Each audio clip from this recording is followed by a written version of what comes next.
Welcome back to Stuff About Money They Didn't Teach You in School. I'm Xavier Angel, certified financial planner, and joined by my co-host, Erik Garcia, certified financial planner. This is our first recording of the year. How you doing? It is, man. I am excited to get going for 2025. 2024 was a good year. It's a challenging year. I'm just excited for what this year has.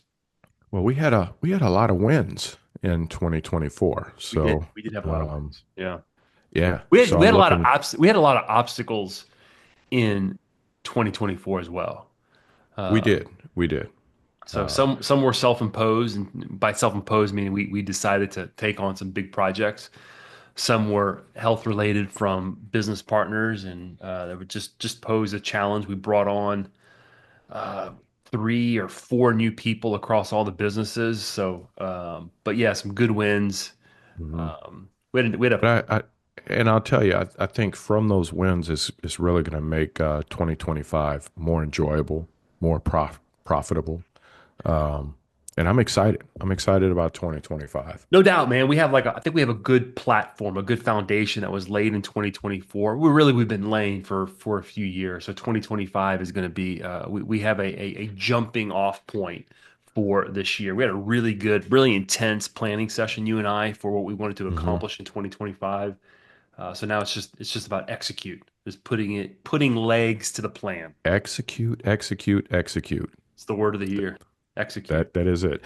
Actually, you know what? When we get off of here, I'm going to put this on our board. Execute. That's going to be the It's word, already the, on my the board. term It's of been the. on my board Is for it? a month. Yeah. All right. Gotcha. So, Actually, this is going to tie in. I'll let, one second here. This is actually going to tie into what we're going to talk about. This idea of execute. This idea of theme. But anyway, say what you're going to say, and I'll tie it back in. well, go for it. Because I was actually going to say, what's our topic for the day? You know what our topic is for the day. I don't know why you're asking me.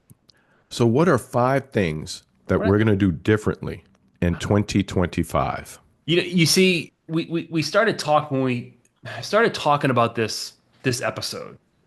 Beginning of the year, we was like, oh, let's talk about resolutions. What people are talking about health and money, right? Those tend to be the health, money, and relationships are the three biggest resolutions. And we're like, so this makes sense. First episode, let's talk about resolutions. Hmm. Five resolutions or five things we want to do. And as I was preparing for, it, I'm like, man, I don't want to talk about it in the traditional way. Well, let's explain that because we also talked about that as well. The reason why we didn't want to talk about it in a traditional way is because most individuals, include myself, Hmm. I set these New Year's resolutions out there for myself, and how very rarely do I complete that in Ever. that time frame.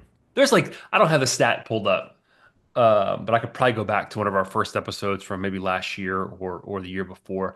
The stats something like 80% of New Year's resolutions are already failed by like 30 days in or something along those lines. 80%. That means 80% of you, or whatever the number is, it's a very high percentage of you. And we're gonna leave you with some positives here, okay? But 80% of you have set something that you wanted to accomplish, and you're gonna fail in 30 days. And so we wanted to keep this more on a brighter side so that you don't walk away thinking, well, why do I need to skip? Why do I need to do it if I'm going to fail? But actually, we're turning it around. And rather than saying this is what my New Year's resolution is, let's come up with something that's measurable, and that you can actually execute on Well, that term of no, the I, day. I think a lot of resolutions people make are measurable. Let me give you a good example. This was years ago. This was at the end of the year. I was doing a year-end planning. I was reflecting on my year, and I was lamenting about certain goals that I hadn't met. And I was talking to Matt. You know Matt Morris. Matt's Hmm. a friend of the show, family therapist, good friend of mine for gosh, probably the better of 20 years. And I was telling him, man, like I didn't hit this goal, and I'm kind of beating myself up about it. And he looks me dead in the eye and he says, "You just need to make better goals." And I was, and that has never left me. Whenever I make a goal or whenever I don't reach a certain goal, I always stop and say, "Was that a good goal?" Right? Because we have this tendency to create this ideal, right? This thing that we're stretching for, we're reaching for, and when we don't get it, we're let down, we feel unhappy, we feel maybe anxious about trying to meet that goal.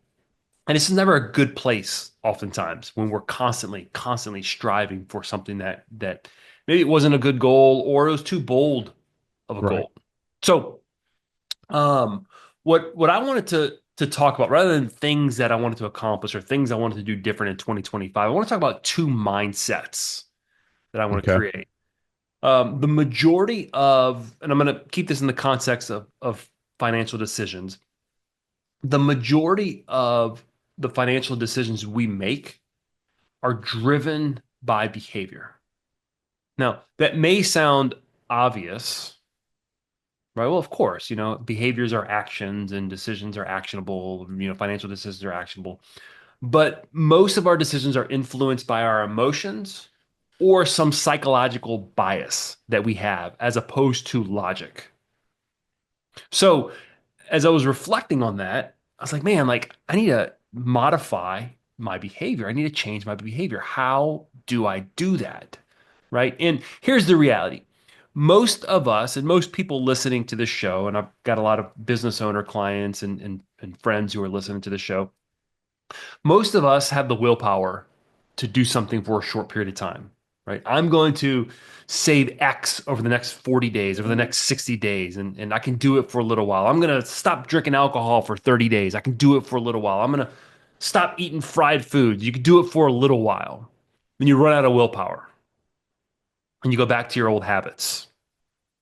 So I want to talk about Yeah. two mindsets. Let me lay them out here and then we can tuck in the different tasks that we want to do and maybe give some more pragmatic and practical ways on how to change those behaviors. Both of these mindsets come from two different books that I've been reading, and I'm still processing them. Um, the first one, the first mindset is to live more. This is me personally, and I would Hmm. extend this to y'all listening, is to live more in the gain. So many of y'all have probably read or heard of the book The Gap and the Gain, written by Dan Sullivan. And real, real simple. The gain is what we've accomplished, right? So I started here, I started at point A and I'm at point B. I've accomplished from A to B. The gap is what I have yet to accomplish. It's that ideal. It's what I'm striving for. It's what I'm pursuing. The problem is when we constantly live in the gap, we create a lot of anxiety for ourselves. It's that feeling, that emotion that I was feeling when I was talking to Matt, saying, "Gosh, I just didn't meet my goal," right? Because I was living in that gap. But if I stop and say, "Man, but look at everything I accomplished," it evokes a different feeling from you, a different emotion, And right? we talked a little bit about that earlier today, and it was a great example, right? We've got a mutual client that we've been working with, and that client wanted to begin to save more money, right, into his non-qualified his account, after tax dollar account. And that was the goal, was to be able to put as much money in there as possible. And when he didn't reach his goal, he was hard on himself. He was beating himself up. And I think you pointed out to him that, well, you know what? Let's look at everything else that you were doing. Although you didn't meet that goal to put that as much money in as you wanted to, you still paid off two cars. Yeah, right. Think about that. So he didn't meet the goal by putting as much money as possible in that non-qualified, but he paid off two cars. He paid off some debt. And so that is a win for him. 100%. So for me, it's man, I want to keep reminding myself in 2025 to live in the game. I naturally, by just kind of my natural makeup, I'm constantly pursuing the next thing. Like, how can I do this better? How can I do this more? How can I save more? How can I pay off debt faster? Right? And that creates a constant sense of me feeling unfulfilled because I'm never reaching it. It's like the horizon. You never get to the horizon. You never get there. It's like ideals. We never will meet our ideals, but they're important. And I'm not saying that we don't have them because these ideals, these big, bold goals that we have, they're directional. They point us in a direction and they help us determine what are the tasks that we need to do to go into that direction. But again, for me, it's stop to think about the wins. There's a mathematician, Carl Pearson. I don't think him being a mathematician has anything to do with what he said, but he said when performance is measured, performance improves. When performance is measured and reported back, the rate of improvement accelerates. So let me say it again and let's break it down. When performance is measured, performance improves. When performance is measured and reported back, the rate of improvement accelerates. There's two concepts tucked in here that we talk about all the time. Number one is awareness, right? When you measure Hmm. something, you're aware of it. And the second one, what is it, Xavier? You know what it is, right? Accountability. Accountability. When it's measured and reported back, the rate of improvement accelerates. So the concept of measuring performance, when you measure something, if we measure it to an ideal, we're always going to fall short. But if I measure it from my starting point, I'm always going to have something that I can celebrate, right? Hmm. Now again, if you start at A and you get to B and you never proceed further than B, then you got a problem. There's nothing to continue to celebrate. But as long as you're consistently making progress towards some financial goal, that is a win. And if you're reporting Right. back to somebody, they're going to keep you accountable to continuing to win. And what this guy is saying, and I would say experience validates this, that you're going to continue to win and you're going to continue to win at a faster rate. Hmm. So, mindset one for me is to live more um, in the game. Think about this. We've had these conversations, and man, our business owner clients are gonna. This is gonna resonate with you. You first start your business, man. If I can only make $100,000 of revenue, and then you hit $100,000 of revenue, man. If only I can get to 300,000 of revenue, then you hit 300,000 of revenue, and you're still unfulfilled. Man, if only I can hit 500,000 in revenue, if only I can hit 1 million, and it's this constant. If only, if only, if only, if only. Now, again, we want that drive as business owners. But man, you hit 100, you hit 200, you hit 300. Let's sit in that. Let's measure that. Let's celebrate that win. Let's count those wins regularly because that's going Hmm. to help us get to where that's going to help us to get more towards our ideal. It's going to accelerate that growth. All right. So give us your two tasks that you want to accomplish. Me personally, my two tasks. You personally. And then I'm going to jump in and I'm going to share mine as well.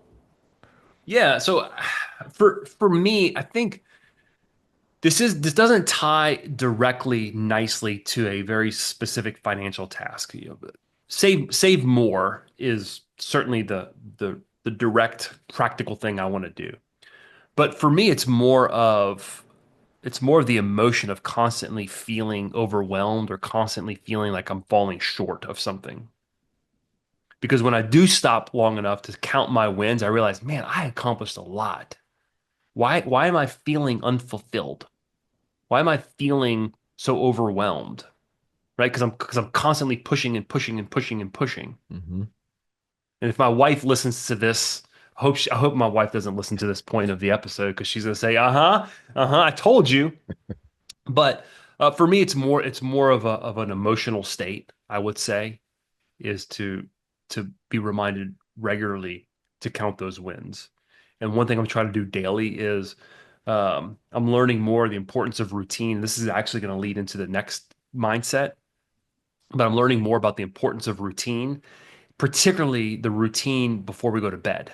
The things we do, the way we prime our minds before we go to sleep, because our minds are working while we sleep. Right? How many times have you Hmm. woken up with some unbelievable inspiration or something? Right? You Right. solve a problem when you sleep. And I think a majority of people have that.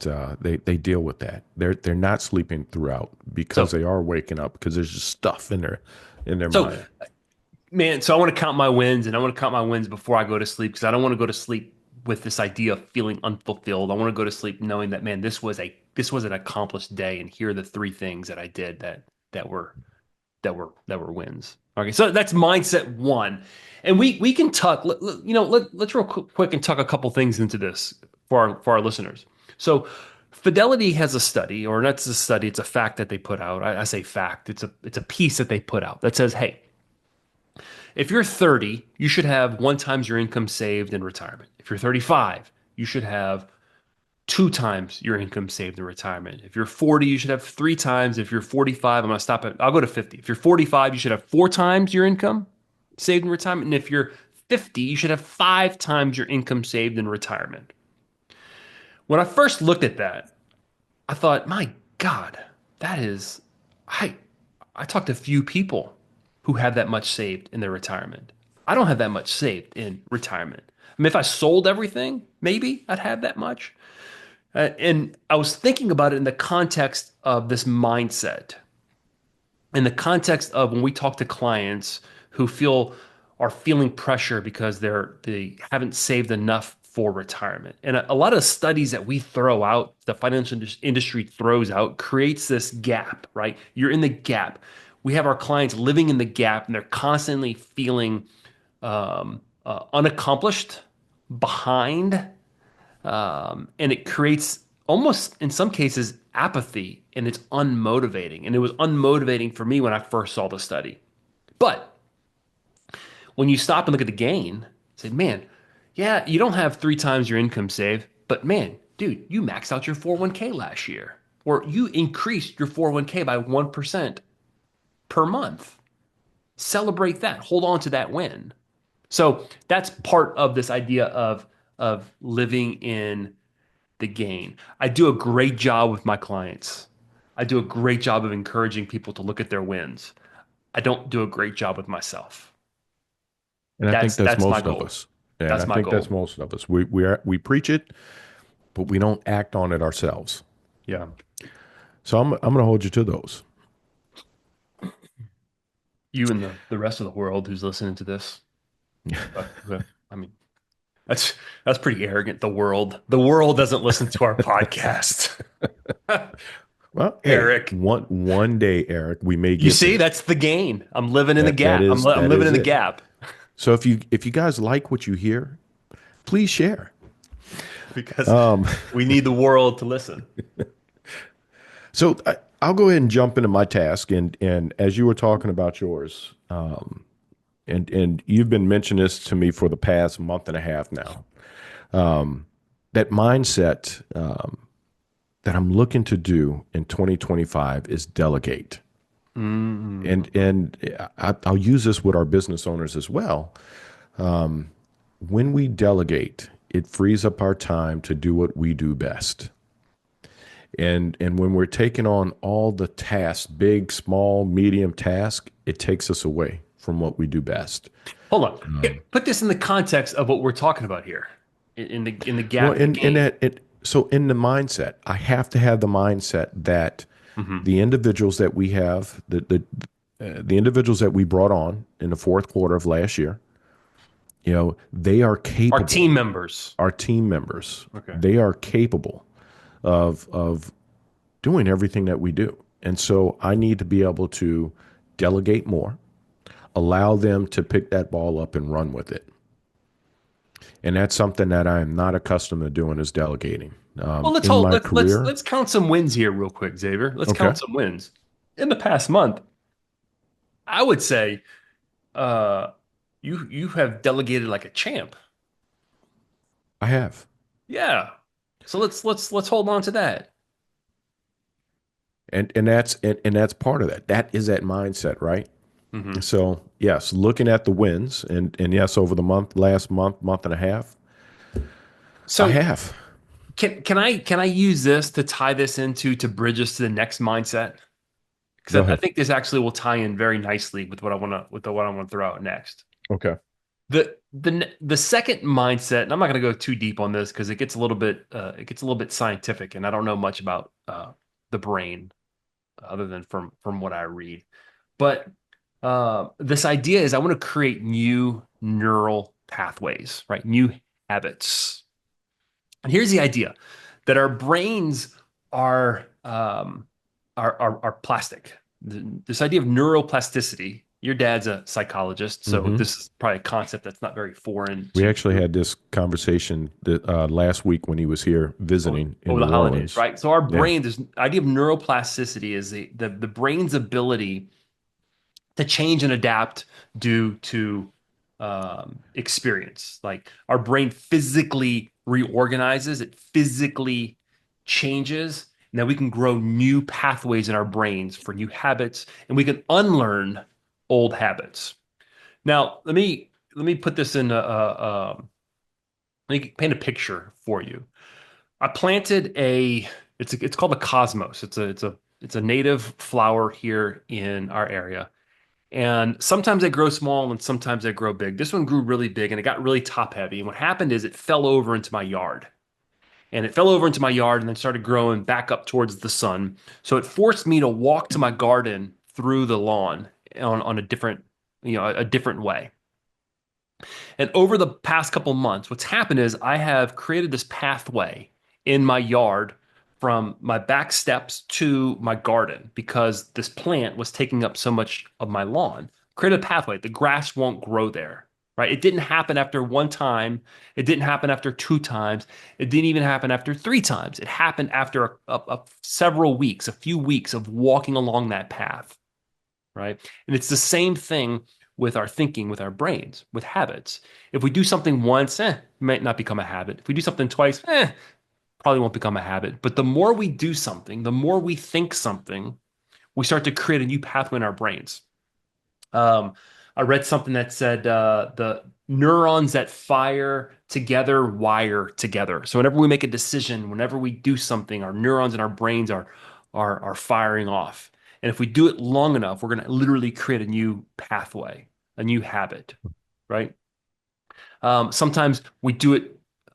These habits become invisible. They become first nature to us. This is part of the reason why I was talking about earlier about routine, right? How important is it to have a routine? Because routines will form new behaviors, they form new habits. And old habits are hard to unlearn because, man, we've got these pathways. It's going to be hard for grass to grow back on that pathway if I keep walking along it, right? I got to create a new pathway. It'll grow back, but I got to create a new pathway. So that when I talk about rewiring my neural pathways, that's what I'm talking about. Like I want to create these new healthy habits. I like it. And So that, go ahead. I was going to tie it back to delegating, right? And this is Hmm. this is a lot of our conversation where I'll walk in, and this goes both ways. I'm not picking on you because No, I I, this is right. something I actually told you. I told Stephanie this, and Stephanie's one of our new team members. It's like, Stephanie, I need to start bringing you in earlier on stuff I'm working on because I'm not used to it, right? I'll walk in like, Xavier, why are you doing that? You need to be doing this because you're the only one who can do that. You need to give that to somebody else, Mhm. right? That's that accountability, right? It's We're accountability, it's the rewiring, yeah. the rethinking how the process is done. So those are my two mindsets. There's a quote I read. I think it was Craig Groeschel. He wrote he said that your life is always moving in the direction of your strongest thoughts. So your life is always moving in the direction of your strongest thoughts. Years ago, um, at the gym I was going to, the owner, she we had community workouts, and there's a bunch of middle-aged people working out. We were a little overweight, out of shape, right? She called us her athletes. We're your athletes. And I said, you call us your athletes? Like we're over shape. We're out of shape, middle-aged people. And she goes, no, y'all are athletes. And I started thinking about it. And this was the context or this was the summary of our conversation. What do athletes do? Athletes are striving to be better, They always strive to be striving to better. be better. Like what do you think of like professional athletes? Like they eat well, They eat well, they have a routine, they have a they're routine, they train consistently hard. exercising, training. Yeah, yeah. So she got us in the mindset that we are athletes, right? Your life always is moving in the direction of your strongest thoughts. If my strongest thought is I'm a out of shape, middle-aged individual, well, my life's going to move in that direction. But if you can convince me that I'm an athlete and that becomes a stronger thought, Then I'm gonna start doing things that athletes do. If you're constantly thinking that you can never get out of debt, it's gonna be hard to get out of debt, right? Right. But if you start thinking about yourself as, hey, you know what? I am someone who pays my credit card off monthly. Even if you're not there yet, if you're getting there, I am someone who saves a certain percentage of my income regularly, right? I am responsible with I may have made bad decisions in the past, but I am now someone who's responsible financially. Eventually, what does someone who's responsible financially do? They don't overspend, they save, they use discretion when spending money. And by thinking those thoughts, you're creating a new neural pathway. Like it. So, Preach to me some more. so let me read this again in the context of these two mindsets, living in the gain and creating a new neural pathway. When performance is measured, performance improves, right? And we talk about measuring backwards, counting those wins. When performance is measured and reported back, the rate of improvement accelerates. So sharing what you want to accomplish with someone else. I got a text from a good friend of mine out of the blue, and he listed 12 things he wanted to do this year. Hey, I'm sharing this with you just for accountability. I see him regularly. He has to face me regularly. I save the 12 things he wants to do. I put it on a note in my phone so I can pull it up regularly. So when I see him, um, he's measuring performance. He's got very specific goals, right? Super measurable. He's measuring it, which says, this according to this quote, right? If we measure performance, we're more likely to grow, and if we share it, if we report back on where we're going, our growth is going to accelerate. So maybe you have a resolution to save more, spend less, get out of debt, eat less, drink less, right? Exercise more. Your willpower is going to run out. I'm going to tell you right now, very few humans have the willpower to do all of those things if if they do it alone.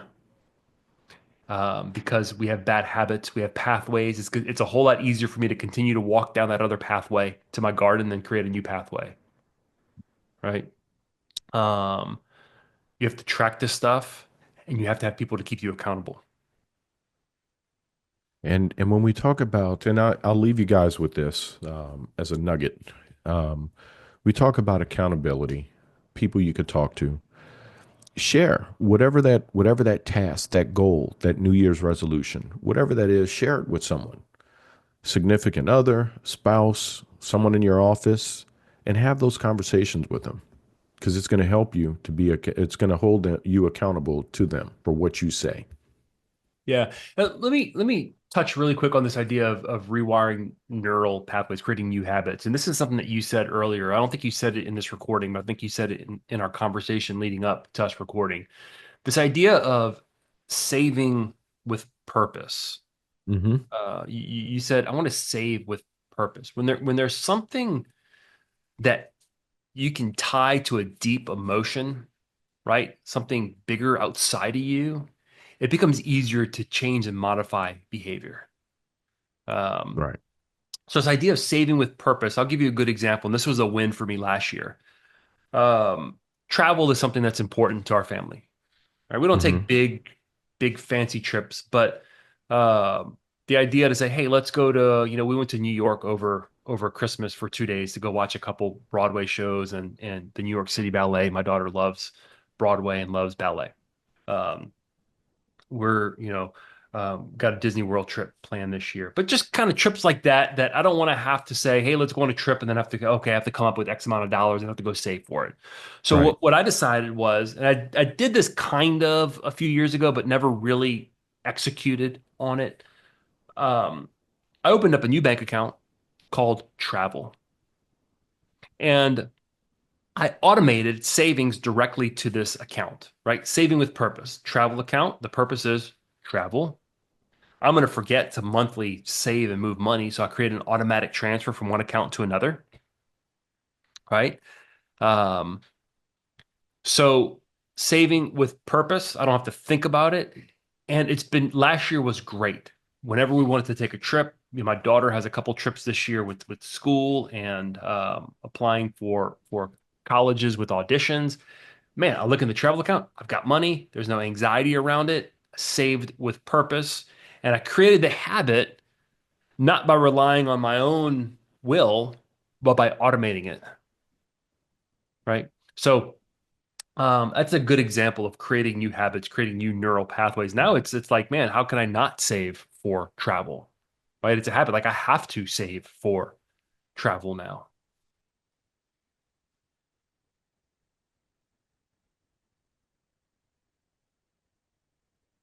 Pause right there, Riza. All You right, want to we you want to wrapping up? you want to wrap us up? Yeah, because it is. Wrap us up. So automating savings, Eric, I love that one as well. That was actually one of my tasks. Um, Yeah, so automation is a type of accountability. Let me just put that out there. right, Automation is a type of accountability. and yeah, as we talked earlier, that's one of the things that those two fingers on the hand, right? There's a lot of things that work side by side as fingers on that hand, whether it's the automating the savings, the debt management. So all those are great going into this year. Those are the tasks that we put aside for ourselves. And reason I'm going to pause right here and we're going to back it up because now I'm just rambling. Yeah, you talking So about fingers on a hand. There's no context. People have no idea what you're talking about. see, now I'm starting to think, okay, I got to get on this call. What are we, how am I going to go about Okay, this? All right. wrap it up by saying So I'm going to wrap it up. wrap it up by saying automation is a type of accountability. You're talking about automation. That is a type of accountability. That is a type of Gotcha. reporting back, and then close us out. So you're talking about automation, which is a type of accountability because it automatically happens. You're automatically savings. So as you guys are sitting down and you're planning your 2025, the year, and you're looking at, well, these are the tasks, the goals that I want to set out there for myself. Accountability, people. Make sure you have some accountability. If you guys like what you're hearing, please share with others that you may pause. You got that time? Pause. Okay, hold on. We're gonna go back to me talking about automation. Automation. Okay. Let me lead us, then I'm gonna kick it off to you. Okay. So automation is a type of accountability. It's not a human form of accountability, but when you automate something, you become very accountable to making sure that that task gets done because it happens automatically, right? So as we go into 2025, we talked about two mindsets to have: living in the gain and then creating new neural pathways, habits. Xavier, why don't you have the last word, and we'll wrap this up. Accountability. Make sure you guys have that accountability. Find that partner, a spouse, a significant other, someone in the office, a coworker.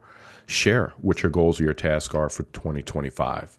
That way you have that accountability and count your wins. Look back and look at what the wins are along the way. We appreciate you guys listening. Stuff. This is stuff about money they didn't teach you in school.